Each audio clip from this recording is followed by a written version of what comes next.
ఎక్కింది. చాలా కష్టంతో ఎక్కిన తర్వాత ఏమైందంటే ఆమెకి కళ్ళు తిరుగుతున్నాయి. మంచి చివరికి వచ్చేసిందిరా. వాటిని లాగడానికి కూడా శక్తి సరిపోవట్లా, ఆ రాళ్ల ముద్దలు ఈసిరేయడానికి కూడా ఆమెకి శక్తి సరిపోవట్లా. అయితే ఆమె ఏం చేసిందంటే అయినా సరే బలవంతా కూడబెట్టుకొని ఒక్కొక్కటి వేస్తూ వేస్తూ మంచి చివరికి వచ్చేసి ఆ చెట్టు పైనుంచి కింద పడిపోయింది. కింద పడిపోగానే ఇగో చూడండి ఇక్కడ ఏమైంది, తోటలో పడిపోయింది. కింద కంకులన్నీ ఉంటాయి కదా, కంకులన్నీ చాలా పెద్దగా ఉంటాయి. ఆ చెట్లు జొన్నలు మొక్కజొన్నలు అవన్నీ ఉంటాయి కదా, అవి చెట్లు చూడు ఎంత పెద్దగా ఉన్నాయి, ఎంత పెద్దగా ఉన్నాయి. ఆ పాప ఇక్కడ నుంచి ఆ చెట్టు మీద నుంచి పడిపోయింది. పడిపోగానే ఆమెకి చెయ్యి విరిగింది. విరిగిన సంగతి ఆమెకు తెలియదు, కానీ ఓపిక లేదు. ఫీవర్ వచ్చింది, తలనొప్పి. తను అనుకుంటుంది ఆ రోజుల్లో ఏదైనా అనారోగ్యంగా ఉంటే ఏం చేస్తారంటే ఇప్పుడు కూడా చేస్తున్నారు అలాగా. తలనొప్పి వచ్చిందంటే అది సాతాన్ పడితే అలాగా దయ్యం పట్టిందని చెప్పేసి అజోక్ అనే దురాత్మ పట్టింది. ఆ దురాత్మ పడడం ద్వారా ఆమెకేమైందంట, అట్లా తలనొప్పి వస్తుంది, ఫీవర్ వచ్చినట్లుంది, చెయ్యి ఇరిగింది. ఓ దురాత్మ నాపై బాగా పనిచేస్తుంది అంటే నేను దీన్ని ఎలాగైనా సరే దీన్ని వదిలించుకోవాలి, అప్పుడు మాత్రమే నాకు ఆరోగ్యం వచ్చింది అనుకుందంట. ఆ అమ్మాయి అలాగే ఉంటే ఎంతసేపు చూసినా గానీ ఈ అమ్మాయి లెగవలేకపోతుంది. పక్షులన్నీ వచ్చేసినాయిరా, వందల పక్షులు వచ్చేసి ఆ పొలంలో ఉన్నటువంటి గింజలన్నీ అవి కంకులు తినేస్తా ఉన్నాయంట. కంకులన్నీ తినేస్తా ఉంటే వాళ్ళ అన్నయ్య ఉన్నాడు కదా, వాళ్ళ అన్నయ్య పేరు ఏం చెప్పుకున్నాం మనం, ఓహిద్ వాళ్ళ అన్నయ్య పేరు.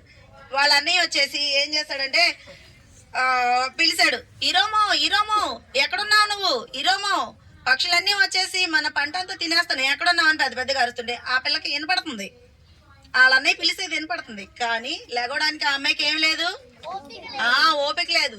ఆ అమ్మాయి అని పలకడానికి కూడా లేదు. అయితే ఎట్టకేలకు వాళ్ళ అన్నయ్య ఏం చేస్తాడంటే ఆ అమ్మాయిని కనుగొన్నాడు. వచ్చి చూశాడు వాళ్ళ చెల్లిని. వచ్చి చూసి, నువ్వు అమ్మన్నట్టే నువ్వు బద్దకస్తురాలివి, నువ్వు చాలా సోమరివి.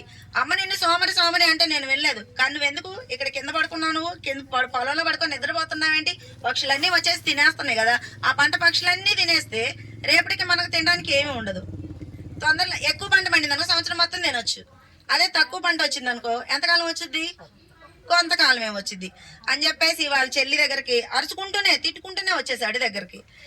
వాళ్ళ అన్నయ్య చెప్పే మాటలో కొంచెం ప్రేమగా అనిపించిందంట, కానీ ఈ అమ్మాయి నమ్మలేదు. ఎందుకంటే ఈ అమ్మాయి పెళ్లి చేసిన తర్వాత ఆయన పెళ్లి చేసుకోవాలని కదా, అంటే పెద్దది అయిన తర్వాత. వాళ్ళు ఏంటి 12-13 సంవత్సరాలు రాగానే పెళ్లిళ్ళు చేసేస్తారు, చదువుకోరు కాబట్టి, అర్థమవుతుందా.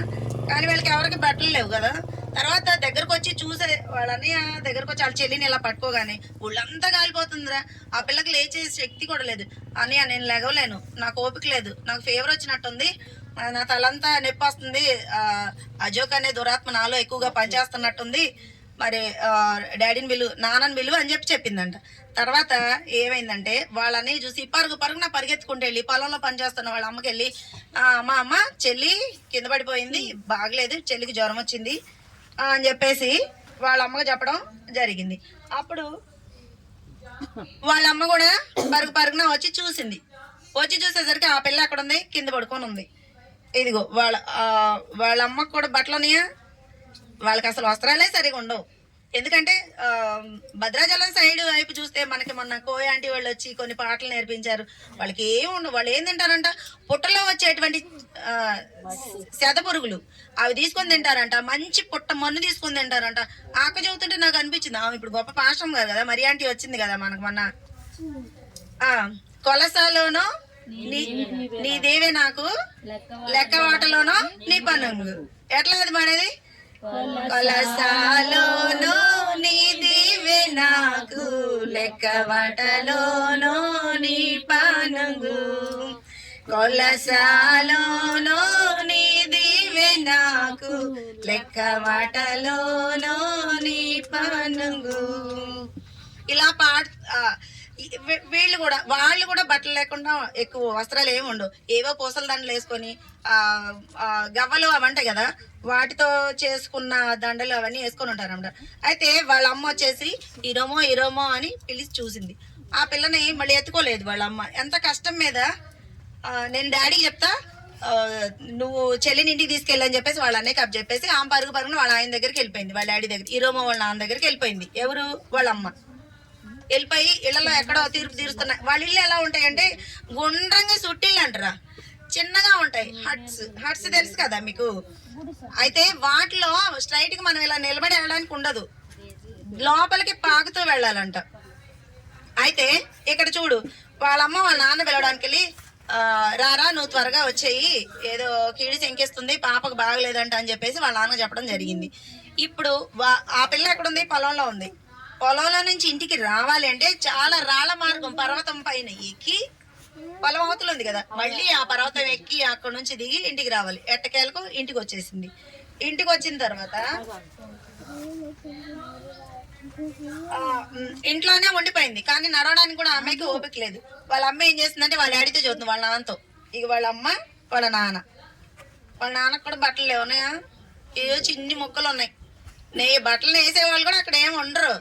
అవ్వా అదములు అప్పుడు ఏం చుట్టుకున్నారా, ఆకులు కచ్చడమ్మలుగా చేసుకొని వాటిని చుట్టుకున్నారు కదా. అలాగే చిన్ని చిన్ని బట్టలతో వీళ్ళు బట్టలు కొనుక్కోవాలంటే సిటీ రావాలి. సిటీ వచ్చి కొనాలంటే ఏం చేయాలి? మరి ఏదో పంట, వాళ్ళు పండించిన పంటనే అమ్మేసుకుంటే కొంచెం డబ్బులు వస్తే వాటిని అమ్మి కొనుక్కోగలరు. కానీ వాళ్ళకి తినడానికే తినలేదు, ఇంకేం కొంటారు? అయితే ఈ అమ్మాయి ఏం చేసిందంటే వాళ్ళ నాన్నతో చెప్తూ వచ్చింది, సరే దురాత్మ బాగా పనిచేస్తుందని చెప్పారు కదా, ఆ అమ్మాయిని మాంత్రికుడి దగ్గర తీసుకెళ్లాలన్నారు. ఎవరి దగ్గరికి? మాంత్రికుడు అంటే ఎవర్రా తెలుసా? ఎవరు? బోధ వైద్యుడా? వెరీ గుడ్ అబ్బా, సూపర్. ప్రజాపతి క్లాప్స్ కొట్టండి, small claps. 1 2 3 4 5 6 7 9 10. Sound less claps అన్నమాట. ఇలా ఓకే ఓకే, వెరీ గుడ్. అయితే ఇక్కడ ఏం జరిగింది అంటే వీళ్ళందరూ కలిసి వాళ్ళ అమ్మ, ఇరోమో, వాళ్ళ నాన్న భూత వైద్యుడి దగ్గరికి వెళ్ళి బాగు చేయించుకోవాలి అంటే ఒక పక్కన ఊరికి వెళ్ళాలి. మనం ఏం చేస్తాం? జ్వరం వచ్చిందంటే ఇంజక్షన్. వెరీ గుడ్ రా. నీ పేరేంటి? రుత్విక్. సూపర్. రుత్విక్ కూడా క్లాప్స్ కొట్టండి.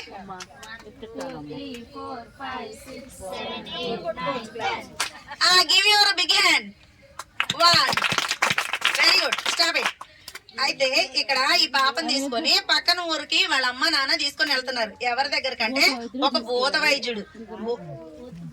భూత వైద్యుడు అంటే ఎవరు అంటే వాడి ఇల్లు ఎలా ఉంది అనేది ఎట్టకేలకు దగ్గరికి వెళ్ళారు. ఆయన ఇల్లు చూడండి ఎలా ఉందో. భూత వైద్యుడి ఇల్లు ఒక సుట్టిల్లు, భయంకరంగా ఉంది. చూడండి, కనబడుతుందా? ఆ ఇంటి ముందు ఏమున్నాయి? పెద్ద పెద్ద డ్రమ్స్ ఉన్నాయి, ఏవేవో పిచ్చి పిచ్చి డ్రమ్స్, కొన్ని కుండలు ఉన్నాయి, బోన్స్ ఉన్నాయి ఇక్కడ. బోన్స్ కూడా ఉన్నాయి. అయితే అవన్నీ బయటే అంత భయంకరంగా ఉంది, ఎంత మురికిగా, చాలా అసహ్యంగా రోతగా ఉందంట. మేక వెంట్రుకలు, ఏవేవో జంతు చర్మాలు, పిచ్చి పిచ్చి అన్నీ ఉన్నాయంట. అయితే వాళ్ళ అమ్మ నాన్న ఏం చేశారంటే భూత వైద్యుడి దగ్గరికి వెళ్ళి, ఇంటి లోపలికి వెళ్ళకూడదు, ఆ భూత వైద్యుడు అధిపతి అని పిలవాలంట. అతన్ని అధిపతి అని పిలిచినప్పుడు వాడు లోపలుండి బీరు దాక్కుంటూ, ఎవరు వచ్చారు అంటే, మేము మీ దగ్గరికి వైద్యం కోసం వచ్చాము, పలానా గ్రామం నుంచి వచ్చాం. Keep silence, all of you, don't talk.